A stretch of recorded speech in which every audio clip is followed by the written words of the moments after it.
Assalamualaikum warahmatullahi wabarakatuh. Kembali lagi di channel Admin Data Official. Mungkin setelah beberapa bulan saya tidak membuat konten di YouTube Admin Data Official. Mungkin karena ada beberapa hal, ada halangan gitu. Jadi pada kali ini saya akan memulai lagi membuat konten, dan pada video kali ini saya akan memberikan sebuah informasi atau sedikit berbagi apa yang saya tahui mengenai tentang yang baru-baru ini, yaitu tentang rapor pendidikan. Mungkin apa itu rapor pendidikan, bagaimana cara melihat rapor pendidikan, dan bagaimana cara mengunduh atau mendownload dari rapor pendidikan dari masing-masing satuan pendidikan begitu. Oke, langsung saja tanpa lama-lama bincang-bincangnya. Langsung saja caranya. Yang pertama, tentu kita buka browser dulu. Di sini saya menggunakan Google Chrome.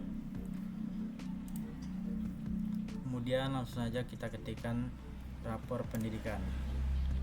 Nah, ini. Jadi rapor pendidikan itu adalah data kualitas.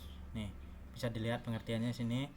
Rapor pendidikan menampilkan data kualitas satuan pendidikan atau daerah yang didapat dari berbagai asesmen. Nah, ini rapor pendidikan ini merupakan hasil dari penyempurnaan sebagai bentuk penyempurnaan dari rapor mutu hasil dari asesmen nasional atau ANBK kita kemarin, survei pendidikan, survei karakter, dan asesmen guru dan lain-lainnya gitu.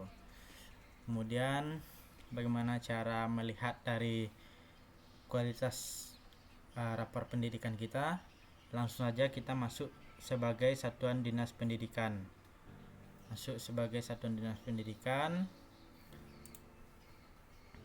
Nah, di sini kita login menggunakan akun belajar.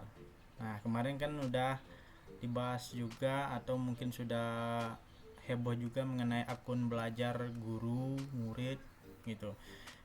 Tapi yang hanya bisa mengakses dari rapor pendidikan yaitu akun admin dari admin pembelajarnya. Jadi langsung aja, yang pertama ini akun admin saya sudah masuk. Nah, kemudian di sini karena pernah login, mulai lihat data Anda katanya. Jadi saya juga baru beberapa kali membuka dari rapor pendidikan ini. Jujur saja saya juga belum terlalu paham mengenai, cuman di sini ada beberapa menu. Yang pertama menu beranda, glosarium, pusat bantuan, dan unduh. Mungkin saya tidak banyak membahas tentang rapor pendidikan ini karena ya seperti yang saya bilang tadi, saya juga belum terlalu paham mengenai rapor pendidikan ini gitu. Kemudian di sini kita bisa melihat ringkasan dari kualitas pendidikan sekolah kita gitu. Misalkan tentang mutu hasil belajar peserta didik seperti ini. Nah, ini ada keterangannya. Misalkan kemampuan literasi, berarti statusnya sudah di atas kompetensi minimum. Kemudian numerasi mencapai kompetensi minimum. Kemudian indeks karakternya yaitu berkembang. Kemudian iklim keamanan dan inklusi satuan pendidikan ini aman. Kesetaraan gender, membudaya, saya juga belum terlalu paham ini yang membudaya ini bagaimana gitu, terus nilai angka-angkanya bagaimana gitu. Kemudian iklimnya masih merintis.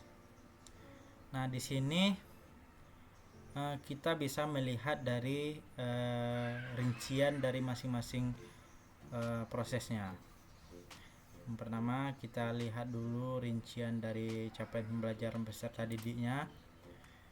Nah, ini mutu hasil belajar dari peserta didiknya. Mungkin seperti ini tampilannya. Kemudian setelah kita lanjut lihat mutu pembelajarannya.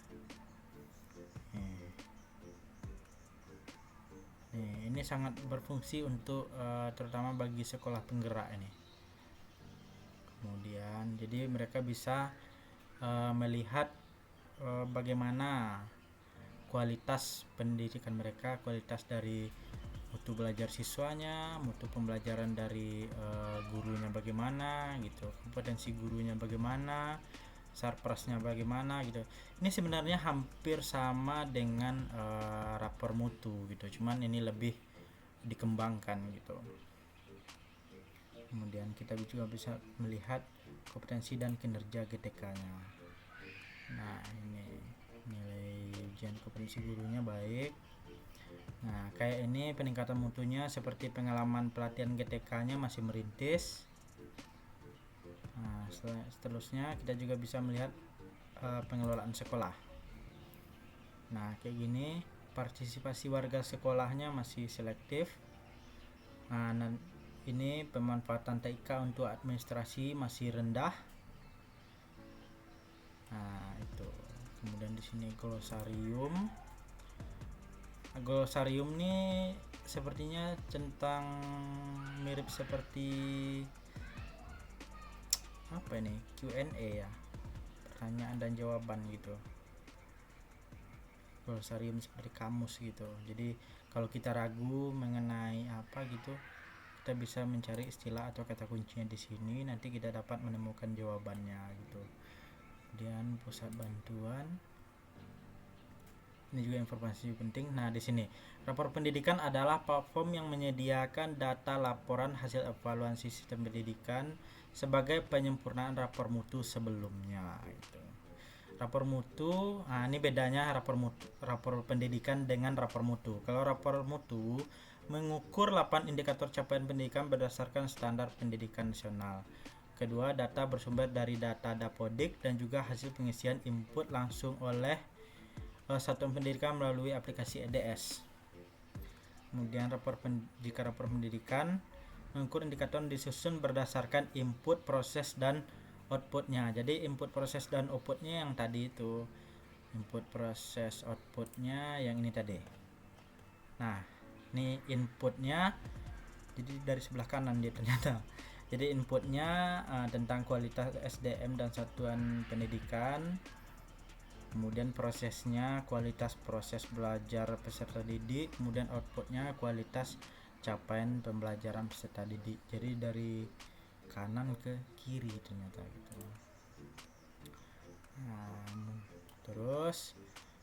Nah, ini yang ditunggu di sini juga ada panduan pengguna rapor pendidikan. Coba kita lihat panduannya. Bisa kita unduh panduannya.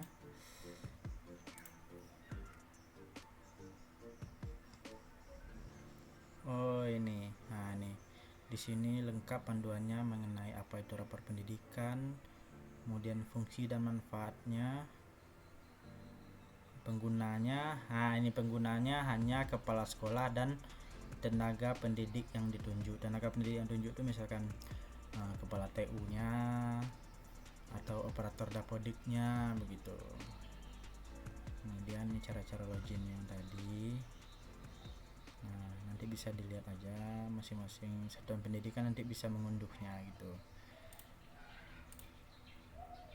Nah, ini di sini juga ada video tutorial mengenai rapor pendidikan, panduan penggunaan rapor pendidikan. Ini juga ada videonya. Pokoknya di sini ada Q&A-nya, jadi kita bisa memahami pertanyaan-pertanyaan berdasarkan kategorinya, misalkan apa itu platform rapor pendidikan. Nah, kemudian yang ditunggu-tunggu bagaimana cara kita mengetahui dari rapor pendidikan sekolah kita. Ya, kita tinggal pencet menu unduh, di sini unduh. Maka kita pilih tahunnya, karena ini rapor pendidikan masih awal-awal, jadi di sini baru tersedia untuk tahun 2022. Kemudian tinggal kita klik unduh ini. Jadi rapor pendidikan ini akan diunduh dalam bentuk Microsoft Excel. Kita coba unduh. Oke. Berhasil kita unduh, kita buka, coba kita buka. Oke, ini dia. Di sini ada A1, A2, A3 sampai dengan E3-nya. Oke, di sini ada nama indikatornya, ini panjang ya. Misalkan dari kemampuan literasinya nilai sekolahnya 2,1 berarti capaiannya sudah di atas kompetensi minimum. Itu. Kemudian proporsi peserta didik dengan kemampuan literasi mahir yaitu sudah 20% dengan capaiannya mahir gitu. Di sini ada keterangannya di sini. Terus di sini ada nilai rata-rata. Ini kan sekolah kita ini. Ini di sini ada satu perbandingannya. Ini nasionalnya. Ini yang kabupatennya, ini yang provinsi, dan ini yang rata-rata nasionalnya. Kalau ini yang di satuan pendidikannya gitu. Kemudian di sini ada rentang nilainya juga. Kemudian di sini ada definisi indikatornya, panjang samping. Nanti kita bisa margin center aja atau wrap text-nya. Kemudian di sini ada definisi pencapaiannya.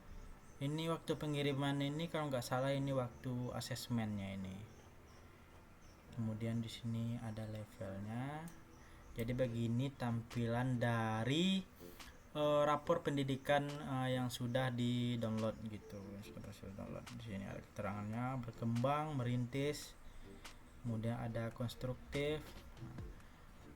Jadi sekarang ini mungkin kita belajar sendiri dulu tentang bagaimana cara memahami rapor pendidikan. Tapi untuk kedepannya mudah-mudahan dinas pendidikan atau pemerintah bisa memberikan pelatihan atau seminar untuk kepala sekolah, guru maupun operator dapodiknya sehingga kita bisa membaca dan memahami apa maksud dari isian dari rapor pendidikan ini gitu. Kalau sekarang kan kita mungkin masih rancu gitu, bagaimana di atas kompetensi ini, bagaimana berkembang ini, bagaimana gitu. Oke, mungkin itu saja sedikit informasi mengenai rapor pendidikan dari saya, karena saya juga masih belajar dan masih belajar untuk memahami gitu. Jadi mohon maaf jika ada kekurangan, kita sama-sama belajar. Jika ada pertanyaan, jika ada masukan, silakan masukkan pertanyaan dan sarannya di kolom komentar. Oke, sampai jumpa lagi di konten berikutnya. Jangan lupa untuk dukung channel ini biar saya lebih bersemangat lagi untuk memberikan konten, membuat konten atau memberikan informasi-informasi yang lebih lainnya ke depannya. Jangan lupa like, comment, dan subscribe-nya. Terima kasih. Assalamualaikum warahmatullahi wabarakatuh.